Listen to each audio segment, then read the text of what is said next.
omulabe takunyigirizanga n'otandika okaaba, omulabe takunyigirizanga n'otandika okudira abaana bo n'obalamira mikwano gyo. Ondabiriranga abaana bange, kati akulabiriranga abaana bo gw'olagawa.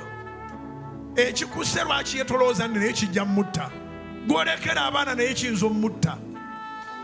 Nolwekyo buli ajja omugamba mbadde wakufa naye sikyafudde, nyina abaana ab'okulabirira. Mbadde wakufa naye sikyafudde, nyina abazzukulu ab'okulabirira. Mbadde wakufa naye n'ogaana. Ogaana.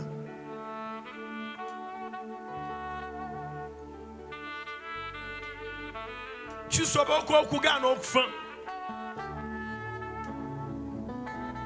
Akamwaako ke kasalawo oba onoofa oba onoobeera mulamu.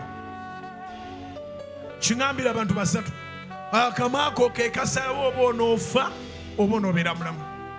Akamwaako ke kasalawo oba onoowangaala oba tojja kuwangaala. Ke kasalawo oba onoobawangula oba tojja kuwangula. Nze ndi mubuulizi wa njiri, Bayibuli yokka mwe muli bye mmanyi. Engero 18 ezo ne bazeeta enfumu. Enfumu essula ya 18 omusolongo gwa 21 n'abiri n'emwe.